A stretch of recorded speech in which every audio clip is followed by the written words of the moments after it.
Hi friends, let's take a look at Link. We'll be taking a look at Link versus the Bitcoin prices and Link versus the dollar prices. Overall, what we've got on the go here is we're below the 21 EMA on the 4-hour time frame. On the 24-hour time frame, we're above the 21 EMA. We've been supported by this sort of line here at the minute. Got questions to be asked about it. You know, there's various little things that you could ask questions of, like, you know, are we in another triangle, for instance, just for now, but we don't really need to bother with any of that. Overall, what we're looking at essentially is a high, higher, you know, a high, higher, high, higher, high, higher lows. It's not divergent for the most part. There is a little bit of divergence here on the stochastics, of course, but the DMI is okay, and so is the RSI is okay. We're trending towards the upside. We kind of got rejected almost sort of on our first pass from the bullish control zone. Didn't really test it. That could still happen again, and it also just has enough room in there for it to happen and not be divergent. So overall, we're feeling that things are okay. But putting this back onto the chart, you know, there's a few things that we can look at and say that in an ideal world we'd be doing better than. For instance, you know, we'd be doing better than just being down here at this 44,500 area.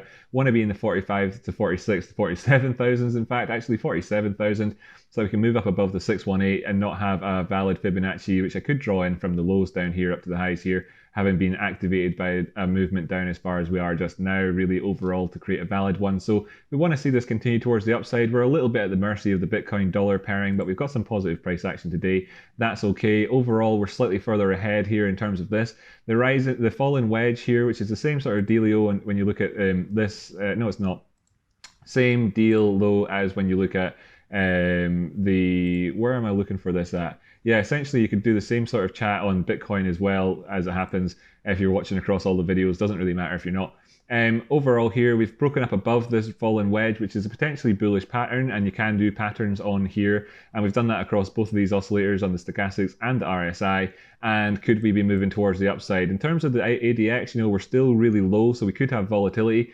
I'd prefer to see that volatility shake us out towards the top side. If anything, we'd have to go into the overbought territory here on the stochastics, but that could be okay in general as we do it non-divergently and move up here and get the measured move off the back of this fallen wedge to take us up towards perhaps the overbought zone on the RSI, and that would be decent enough to see happen. And if it did happen, then perhaps, you know, we'd be coming up towards the top end of this channel. And if we did break above the channel, we'd be looking towards $5.40 or so. But in the meantime, there's plenty of profit taking targets. And of course, we should be wary of these three numbers, 460, $5, and then, you know, anything below like 530. In fact, in terms of the movements towards the upside. And of course, if we break down the way, we could just be putting in a higher low, so we'll have to recheck all this in there afterwards and see that we're all still doing okay overall. It doesn't look like we'd get hidden bullish divergence, doesn't look like we'd get bearish divergence either on a classic sense. And the fake out territory or the movement down the way, 370 would be our support.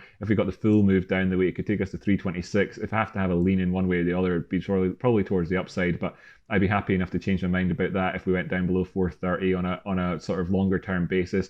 Going to be keeping my eye out on the 21 EMA on this one and looking at it down the time frames, you know, as we look to see, and not really looking down the time frames too much, but if we see it sort of, you know, not sustain itself above this on the 4-hour time frame, it's doing it just now, being supported by it just about, then eventually you'd be asking the same question in the 12-hour, eventually the same question in the 24-hour, and that's what we'll be checking in with over the next couple of days, really, as we do short videos still with this coin. Thanks so much for tuning in. Really, that's going to cover us for today. That's everything we're looking at. The volume's still diminishing overall, so, you know, we've got that on the go. We know that this is below 15 on this one. We could see some upward price movement.